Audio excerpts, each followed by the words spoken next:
ग्राफीय विधि द्वारा रैखिक समीकरणों को हल करना। सबसे पहले बच्चों, जो आरबीएसई बोर्ड का सिलेबस है उसमें मुख्य प्रश्न तो इस प्रश्नावली में ग्राफीय विधि वाला ही है, तो हमें ग्राफीय विधि वाला प्रश्न अच्छी तरह से इस प्रश्नावली में करना है। विलोपन विधि, वज्र गुणन विधि, इन विधि के अलावा ये तो कोई एक भाग है, और दूसरा भाग जो मुख्य 6 नंबर का या 5 नंबर का है, शायद मैंने देखा नहीं, उसमें ग्राफीय विधि है। देखो बच्चों, ग्राफीय विधि में लगभग ऐसा देखा गया है, आज तक के पीछे के पेपर देखे तो, कि एक समीकरण तो सरल होती है और एक समीकरण थोड़ी टफ होती है। फिर भी बच्चों बहुत बार ऐसी परिस्थिति बनती है कि शब्द समीकरण बनाकर ग्राफ बनाना होता है, तो हम ग्राफीय विधि 3.2 है उसकी तैयारी कर रहे हैं। जो पहला प्रश्न है ग्राफीय विधि में कि कक्षा 10 के विद्यार्थियों ने गणित की एक पहली प्रतियोगिता में भाग लिया। देखो जो प्रश्न है कि कक्षा 10 के 10 विद्यार्थियों ने पहली प्रतियोगिता में भाग लिया। विद्यार्थियों ने पहली प्रतियोगिता में भाग लिया।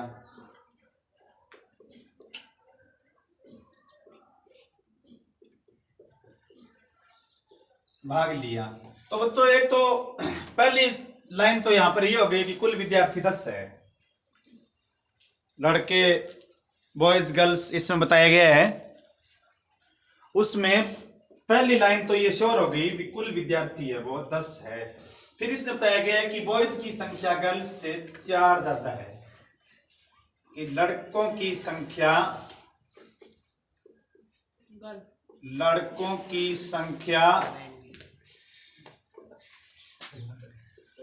लड़कियों से 4 अधिक है। तो ग्राफ विधि द्वारा बच्चों उत्तर आंसर प्राप्त करना है। भी आपको लड़के कितने हैं, लड़कियां कितनी हैं, ये प्रश्न आपको ग्राफ विधि द्वारा हल करना है। मैं आपको एक एक स्टेप समझाऊंगा कि किस प्रकार से हल करना है। सर्वप्रथम बच्चों लड़कियों की संख्या ज्यादा है, लड़कियों की संख्या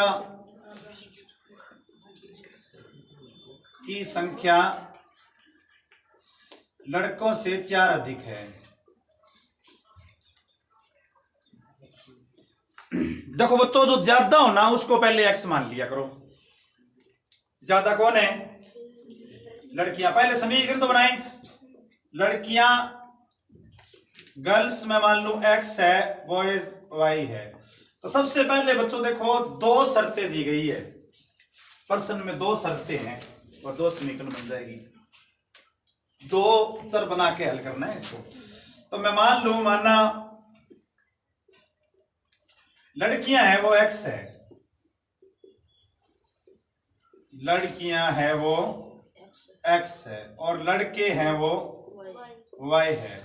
तो श्योर बच्चों देखो पहली समीकरण तो ये बन गई कि दोनों की संख्या 10 है।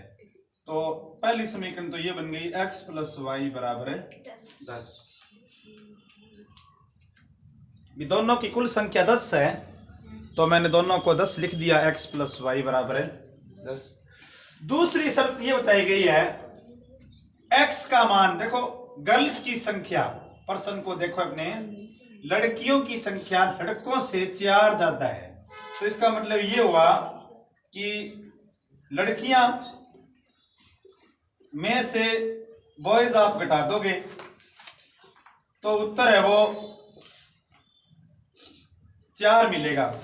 मतलब x में से y घटा दें तो उत्तर आपको 4 मिलेगा। ये आगे समीकरण नंबर है 2। ये देखो बच्चों 2 समीकरण बन गई। अब ये तो दोनों ही सरल समीकरण है, यहां तो कोई दिक्कत नहीं आएगी। हम ग्राफ विधि से भी कर सकते हैं, वो विलोपन विधि से, ग्राफ विधि से डायरेक्ट। लेकिन मेरी आपको राय है कि मैंने आपको समझाया है, फास्टली प्रैक्टिस है। आप विलोपन विधि द्वारा फास्टली इनका रफ कॉपी में उत्तर निकाल लिया करो, ज्यादा ज्यादा 1 मिनट लगेगा एलिमिनेशन मेथड द्वारा।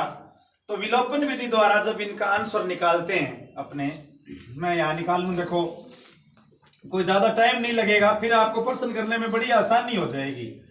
देखो 4 तो ये कट गया 2x से, और 10 और 4 14, और x आ गया 14/2, x आ गया 7, मतलब x की वैल्यू 7 है। x कौन है? लड़कियां, तो बॉयज 3 हो गई, कुल 10 है, यानी इस प्रश्न में x का मान 7 है, इस प्रश्न में x का मान 7 है, y का मान 3 है। अब आपका ग्राफ कभी गलत नहीं हो सकता। मैं एक तकनीक बताऊंगा आपको बनाने की, दोनों समीकरणें अच्छी तरह से लिख लेता हूं मैं। देखो ऊपर सबसे पहले पहली समीकरण x + y = 10, x + y = 10, और दूसरी समीकरण है x - y = 4। पहली समीकरण की मैं कुछ वैल्यू बनाता हूं, टेबल बनाता हूं। देखो x + y = 10, तो x बराबर हो गया 10 - y। ये देखो बच्चों, ये तरीका है ग्राफ बनाने का। हम कोई एक मान निकाल लेंगे, x या y, कोई पाबंदी नहीं है आप कौन सा मान निकालो, लेकिन मेरी आपको राय है वो मान निकालना जो माइनस में ना हो। जैसे यहाँ x + y दोनों ही प्लस में है, तो मैंने x निकाल लिया 10, और y इधर आ गया 10 - y। यहां से निकालो तो आप x निकालना, y मत निकालना। अब बच्चों 3 मान निकाल लो, 3 मान निकाल लो x और y के। यहां लिख लू मैं x, यहां y, 3 भिन्न भिन्न मान y के रख दो, उनके संगत भिन्न भिन्न मान x के आ जाएंगे। 1 2 3, एक तो मान रख रखा है आपने, वही रखो सबसे पहले, जो आंसर है वही रखो। जैसे x का मान आपने, y का मान आपने रखा 3, तो x का मान आया 7, यह तो आपका आंसर है। अब देखो आपको ग्राफ बनाने में बिल्कुल समस्या नहीं आएगी, किसी भी हालत में ग्राफ गलत नहीं होगा। 7 और 3, अब अपनी मर्जी से मान रखते जाओ कुछ भी। जैसे मैं y का मान रख दूं 0, तो x का मान आ गया 10 माइनस, देखो मैंने क्या किया 10 - y है ना, y का मान मैंने रखा 0, तो x का मान आ गया 10, देखो यहाँ 10 आ गया। फिर मैंने y का मान रखा 1 रख दो भले आप, यहाँ y का मान 1 रखा, तो x का मान आ गया 10 - 1 मतलब 9 आ गया। ये आ गया 10 - y मतलब 1 रखा, 10 में से 1 घटा दिया, 9 आ गया। ये देखो ये पहली समीकरण बन गई, पहली सारणी। अब 3 मान पर्याप्त है, दूसरी सारणी की तरफ, दूसरी समीकरण की तरफ आते हैं, उसकी भी 3 वैल्यू ज्ञात कर लेते हैं। x - y बराबर है बच्चों 4, तो x बराबर हो गया 4 + y, इधर ले गया मैं y को, देखो ध्यान दो आप, x बराबर 4 + y। देखो एक मान तो फिक्स आपके पास है, आपने ज्ञात कर रखा है एक मान, वो मान जो आंसर है वो रखो आप पहले, 1 2, आपके पास क्या है आंसर बोलो। y का मान क्या रखा 3, तो x का मान कितना आया 7। बहुत सारे बच्चे सोचते हैं कि विलोपन विधि से पहले करेंगे तो टाइम लगेगा। बच्चों 2 बार आप, एक बार यहां मान रखोगे, एक बार यहां मान रखोगे, फिर भी टाइम तो लगेगा, फिर भी टाइम लगेगा ना भी। ये मान आप ज्ञात करते तो कुछ टाइम लगता, ये मान आप ज्ञात करते तो कुछ टाइम लगता। इसके बदले में आपने वहां एक बार किया तो इसके 2 फायदे हो गए। एक बार तो आपका यहाँ टाइम नहीं लगेगा, मतलब बराबर हो गया। एक्स्ट्रा बेनिफिट ये हो गया, आंसर ये रहा, दोनों जगह एक जैसा है, यानी यही इस प्रश्न का आंसर है। अब आपको यहाँ 3 मान ज्ञात करने जरूरी भी नहीं है, आप यहाँ पर 2 मान से भी ग्राफ बना सकते हो। y का मान रखो अपनी मर्जी से, आप कुछ रख दो यहाँ y का मान। जैसे y का मान मैं यहाँ पर, ये x है 4 प्लस, नीचे करता हूँ थोड़ा, x बराबर है 4 + y, तो 4y का मान 2 रख दूं मैं यहाँ, y का मान 2 रख दिया, तो ये आ गया 4 2 6। ये देखो आप चाहो तो अब इन 2 मानों से भी ग्राफ बना सकते हो, तीसरे मान की जरूरत नहीं है, लेकिन फिर भी मैं तीसरा मान रख देता हूं। देखो x का मान, y का मान 3 रख दें, y का मान 3 तो रख दिया, सॉरी आपने 4 रख दें, y का मान 4 रख दे तो x आएगा 4 प्लस 4, x का मान आ गया 8। तो यहाँ पर 4 रखा बच्चों तो x का मान आ गया 8। तो इस प्रकार से अब अपने पास ग्राफ का आंसर ग्राफ आ गया। सिर्फ आंसर निकालना, आंसर तो है दोनों सारणियों में एक वैल्यू मिल रही है, कौन सी? 7 3 7 3। तो आंसर तो 7 और 3 है।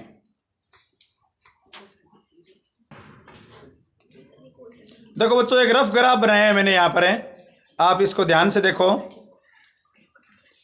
सबसे पहले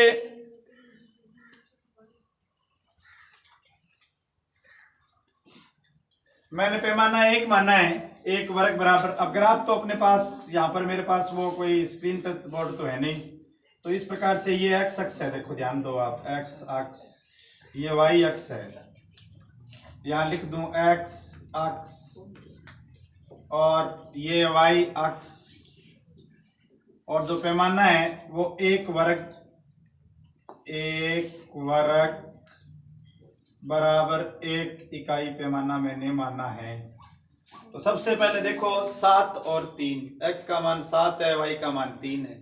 तो देखो पहले मैं इस लाइन पर जाते हैं, पहले यहाँ देखो 7 और ये 3 आ गया, देखो 7 और 3, यही तो हमारा आंसर आने वाला है, 7 और 3।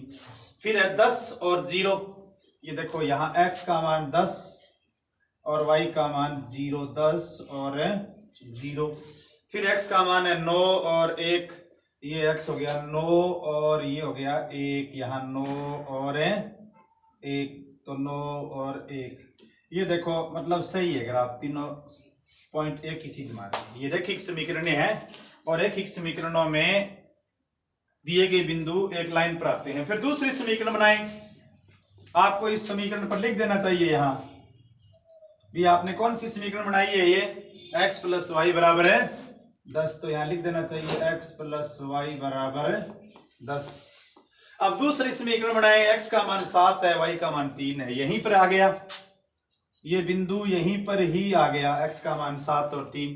फिर 6 और 2, x का मान 6 है, y का मान 2 है, तो ये आ गया 6 और 2। फिर x का मान 8 और 4 है, 8 और 4 यहाँ आएगा, देखो 8 और 4 लगभग, ये देखो ये दूसरी समीकरण ऐसे आ गई। इस पर भी आपको लिख देना चाहिए, ये समीकरण है x माइनस वाई बराबर 4, x माइनस वाई बराबर है 4।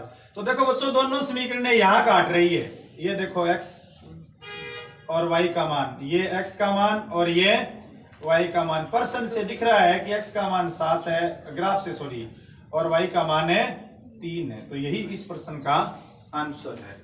इस प्रकार यदि हम ग्राफ बनाएंगे ना बच्चों, तो ग्राफ बनाने में कोई गलती नहीं होगी, क्योंकि आपने आंसर तो पहले से ही ज्ञात कर लिया, 7 और 3।